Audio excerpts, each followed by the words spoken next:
We have come to the end of the first day of questioning of the undercover police officer and manager, Bob Lambert.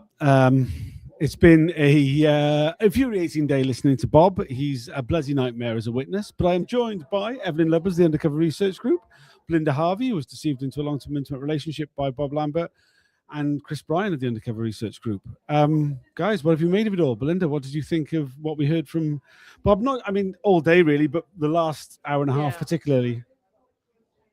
Well, from this afternoon, the thing that struck me most was when he talked about the golden rule. Yes. So that was about how, under any circumstance, whatever circumstances arose, the golden rule was never to reveal that you were in the SDS and to put the SDS at risk. So, it made me wonder, is he still following that golden rule now, actually? Yeah. Because, he's still covering things up now. So, very much. Yeah, that struck me this morning. Yeah. No, I think that was a huge part of it, wasn't it? There was some. We kept coming back really to kind of that whole thing of like what matters more than anything else is protecting the unit, keeping the deployment going. Absolutely, at any cost, really. Whatever happens. Yeah. And other things were sort of collateral damage. So I think there's very much a sense that the relationships weren't seen as, a significant part of any problems that they needed to look into at all, really. Yeah, that came across very strongly. Evelyn, what did you make of what we heard? Well, David Barr summarized it very well at the beginning of the bit after the tea break. And at the end, aims justify the means. It doesn't matter how you get the product, the intelligence. It doesn't matter to, you take the risk to put a black officer to spy on black justice campaigns, which, if found out, would just cause the spark that you're supposedly the risk of it. You're supposedly investigating. The risk justifies the means. It's you balance it out, and that's what you do. And then he acknowledged that, and then said that Trevor Morris, the black officer, did not think of himself of spying on just black justice campaigns. He would never have done that, because if he wouldn't have been happy with the work he did, he would have stepped out. Well, we have seen Trevor Morris here, and that was not the case. Just on that Trevor Morris point, there's quite a few times where he sort of invoked Trevor Morris's opinion. Yes, he sort of deferred to him, but he didn't really defer to him because he spoke for him, saying, Trevor wouldn't have done that. You should have asked, Trevor said that before. Which is quite, I don't know if that reflects, maybe he's been chatting to Trevor recently quite a lot about stuff, but Yeah, but also he's putting the blame for several things back to the officer, specifically Trevor Morris. He did that because he thought it was a good idea. He was the bloody manager. He made the rules. He made the policies. He decided who was gonna be in which group. So it's like he's like sort of as if undercover officers had their own sort of agency in what to a certain point they did, but not on big things like this. Yeah, really, he was making out that, everyone was sort of free to do whatever they wanted, really. And it was a free-for-all. He didn't, wasn't a hands-on manager. That's the impression he was giving. In fact, you'd be... Hands-off was a phrase he used a couple of times. Absolutely, hands-off. You forgive him for thinking he wasn't there at all, really. So, what was he doing is one question. He was busy doing nothing, really, I think. I felt that David Barr's questioning was a great improvement on last time he was questioning Bob Lambert. Though Lambert was a very frustrating witness in lots of ways. I think particularly one that an admission that he got, I thought was huge, was he got Bob Lambert to admit that it was institutional misogyny. Specific in reference to the tradecraft manual and the way in which the use of women was talked about in that, even though we tried to explain away the tradecraft manual as just the views of one officer that had to be seen in a context, which was insane. Yeah, it's so it's because he also acknowledged that he read it and that he thought it was a good idea that all officers would read it, so he accepted it, and it was the only thing that they had on paper, basically. Well, that's one of the points where he went sort of put it back to Andy Coles, who had written it, and sort of, oh well, yeah, I haven't written it, and it's like it's sort of taking his hands away from it. Well, I mean, at one point he basically said that the tradecraft manual, even though it said all this stuff, he didn't expect anybody to take any notice of it. That's pretty much what he said, wasn't it? He said, yeah, there's this guidance, but it's just one person's opinion. I didn't think anybody would take any what? Yeah, makes no sense. I mean, yeah, considering they put in the importance of the tradecraft manual and tradecraft in general, as though it's some kind of professional qualification that you need to get. And these are the guidelines. Individual officers have put their contributions in. Obviously, these have been read and approved.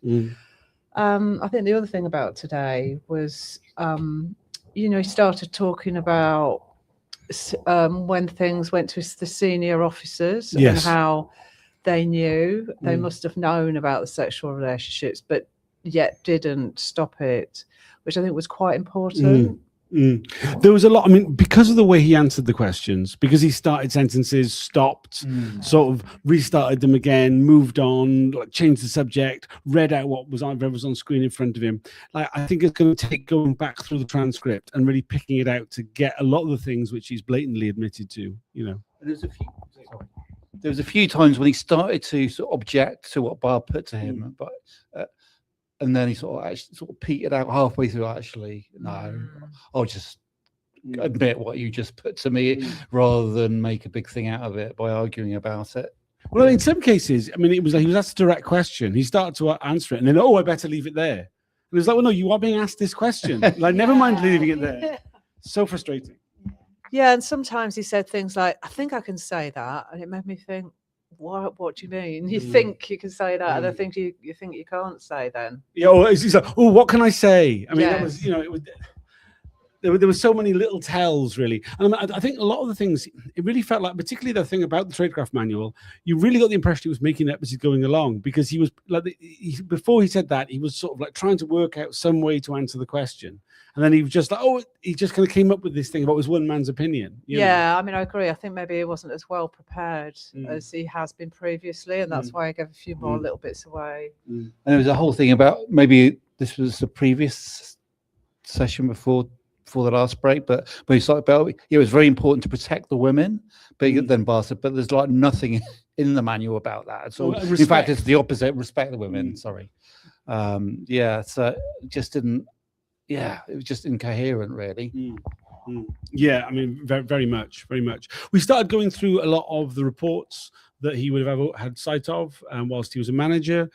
Sort of like, I think that's probably what we're going to experience over the next couple of days, where the reports are put in front of him, and it's like, why has this happened? Why has that happened? Why is this report taking place? And as has already been said, he seemed to be very keen to just blame the subordinates, really, for the fact that these reports were full of information that shouldn't have been in there. Yeah, and I mean, in one of the reports, I think it was it was the one about Chitty. He was talking directly about agent provocateur issues, particularly in relation to Bob's involvement in Debenham. So I thought that was quite interesting as well, to actually see, another officer actually say that. That was a HM1. Yeah. Well, it was a HM1. Yeah. I thought it was really interesting with the HM1 stuff, because obviously HM1, very directly said that he told Lambert about the sexual relationship. Yeah. That Lambert told him this is a test and there's only one way to pass it. Lambert completely denies that. One of them is obviously lying. Which one of them? Well, take your pick, really. But I mean, I think it's fairly obvious that it's Lambert, because he's trying to protect himself. I think we have to come back to where he said that how he got the job this morning. You may have discussed that, but like, he felt that telling them that he had been in a relationship would not have been good. It would have been hypocrite. I would have been a hypocrite if I would tell them.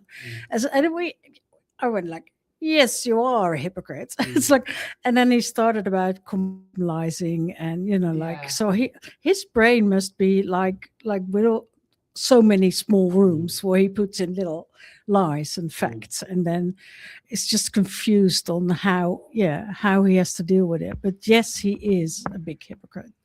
Yeah, and it seemed clear to me that he still believes that it was all justified. Even now, with a lot of them, you get the feeling that they're full of regret. Well, not actually. You don't get that impression with many of them. Some of the earlier ones, I felt like that they were full of regret, and understood that now in the light of current day, how wrong it all was. But he doesn't seem to even Not at all. now think that. I really don't think he does. Well, I mean, it was very telling that when he said, it was put to him, it's like, well, you realized it would probably be problematic for you to take this role, yet you did so anyway. Why was that? And he started talking about duty and the importance of the job and the fact that he would be good at it. Yeah, that he was somehow like that they needed him. So it would be wrong for him to exclude himself. Yeah. Yeah, I mean, it would have been better, I think.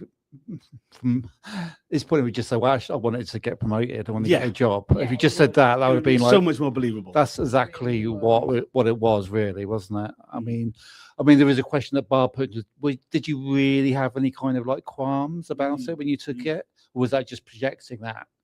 How you want to present yourself now, and the inquiries, being worried about it back then. I don't. Yeah. And also, he a few times today he hinted at the personal grief that he experienced between being an undercover and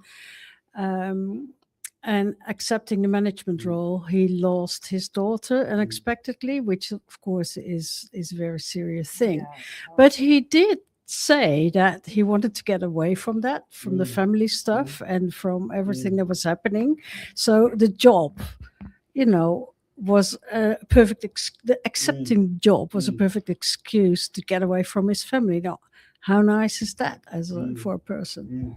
I thought it was really telling, actually, when he did talk about that, and you could see within him that there was, he could see like it was his own grief. And it was like that was quite serious. Yeah. And then when it was put to him about the grief of people who had experienced death in the family at the hands of the police and so forth, or the wrongs that have been done to others, and there was no sign at all whatsoever. There's someone who's deeply self-centered, deeply self-centered, and not unable to. I mean, you got the impression doesn't see other people as full human beings in the way that he is. I mean, there was just something incredibly distasteful about it. Yeah, there was a weird bit where he was asked. It was a nice build-up. Like it was put to him several times that the people who engaged with family justice campaigns were in no way out on public disorder, and then. So he was asked, like, how does spying on groups, family justice campaigns, help prevent public disorder? So groups that are against public disorder help preventing this. So he then separated, like the SWP and their campaigns were anti-police, and he was then asked, family justice campaigns, anti-police, and then he went into sort of one of those weird mumbling, but were sort of they have the grief that explains that ancient. So he kind of gave them sort of a proof of being anti-police, but it was like, it was so awful this entire. It was a weird sort of instance of like undeserving and deserving victims, isn't it? Yeah. It was quite interesting. We looked at the Beaconsfield, the anti-racist protests against a fascist music event, which resulted in what's been dubbed the Red Express, the kidnapping of the protesters who were taken to Earl's Court and then violently beaten by police. And he was asked, was he in the CCTV room at the time? He says he wasn't. He was asked, were other senior members of the DS there? He went, I believe they were. No, I don't recall. He contradicted himself within seconds of realizing maybe he had said too much. He was then a whole bunch of stuff was put to him about SDS intelligence being used that had led to the police violence. And he said, well, if the SDS had helped the police and that resulted in police violence, then it would have been understandable. It would have been the right. Obviously, that the SDS intelligence would have been correct. It would have been, useful. It would have been important. And we were shown the SDS annual report that said that police being proactive had meant there was less violence than there otherwise would have been. And then he said, I wasn't involved at all. And Barr said, well, let's move on. But I think this was one of the many times that I think it was very clear to anybody who was watching that Barr had a lot more knowledge than he was. So that Lambert had a lot more knowledge of the event than he was letting on, and was clearly hiding something there. Yeah, but also Barr was like really sharp there. One of the moments where he said that, so proactive is better than reactive. And then he asked, like, is proactive a euphemism for the police attacked first, or was able to attack first, which was quite like, and did that happen on the basis of SDS intelligence? And he proposed to Lambert, like, so based on exaggerated intelligence,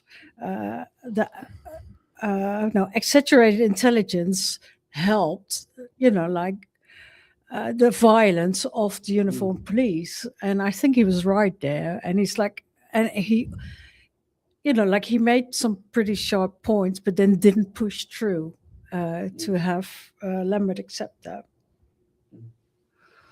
Yeah, there was a number of other sort of incidences where it really felt like there was stuff left on the table, really. That I mean, I think it's totally understandable. I mean, I don't like making excuses for counsel to the inquiry, but I mean, Lambert is such a difficult witness, and we were faced with so many word clouds that I think it's understandable that Bob was just like, well, let's just move on from this. But there were a number of times where, we just weren't getting a straight answer. And then particularly there was a section where Lambert was getting frustrated, where he was being questioned about the moving of Trevor Morris from Hackney to Tottenham, which coincided with the Joy Gardner Justice campaign. And this was clearly being done because the SDS saw race as this issue that was incendiary, and that they needed to get a handle on it. So they were pushing, they were moving their officers round, into the heart of that situation.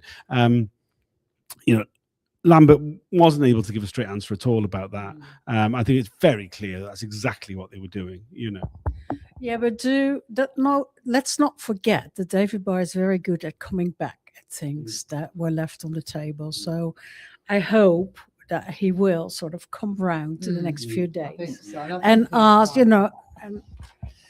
Yeah, I think he will. I think he actually said as much, didn't he? That he is going to come back and re-examine all these issues a little bit more in depth, so that we can get a little bit more out of Lambert. Yeah, we have got 3 days more of questioning, which is, I mean, after one day of listening to Lambert, I can't say I'm looking forward to any more of it. But I mean, there's a lot to get through. Yeah, one of our friends mentioned that she's been watching the YouTube on double speed because it's so slow. That's the only way to watch it. If only we could do that in real life. Yeah. I was just going to add that today on the inquiry website, as well as Lambert's written statement, which I don't recommend you reading because it's dull as anything, there's a whole bunch of position statements written by core participants, including Donal, Kate Wilson, and a whole bunch of other people, which are worth reading. There's a lot, actually. I mean, I didn't look through it entirely, but there was a whole bunch of documents published during the hearing today. It's a very frustrating process that, we spend 2 months with nothing being published by the inquiry. And then as soon as there's some live evidence and things to actually follow in real time, the inquiry uses that opportunity to publish a big load of PDF files, which will also have to be kind of trawling through as we go on. Is anything particular from those you would recommend? I mean, well, obviously all the people, all our friends. All core participants. But but they also started to publish Tranche 2 transcripts as well. Oh, good grief! They finally 1 year later. But, I mean, they're quite quick for the inquiry. There's also a transcript of, I don't know if it's online yet, but I won't reveal anything. But it's HN 123. He is the officer that took the STS to court together with Peter Francis, the whistleblower, and that is worth reading. He's so angry with the STS, or that was at the time he went to court, and like how there was no welfare, no care at all, and he's specifically angry with Bob Lambert. So it's a joy to read in a way. Yeah, I mean, would you like to have Bob Lambert as your boss? What a thought! What a thought! We are back again tomorrow. Is anything else any of you would like to add? We're in it for the long haul. There's going to be 6 weeks of this. If people have got any questions, anything you'd like us to focus on, please do get in touch. I won't be doing a weekly recap. It was just killing me, to be honest, last time. So I will be doing these at the end of each day of hearings. I will try and have a bit of a panel of people reflecting on the day and the things that we've heard. Please do tune in if you're able to. We'll be back again tomorrow morning, 10 a.m. Even more Bob Lambert. What larks, can hardly wait. All right, thanks for joining us. Please, if you are able to, like, share, subscribe, all that stuff to these videos. It makes a real difference to how visible everything is. Bye for now. Cheers.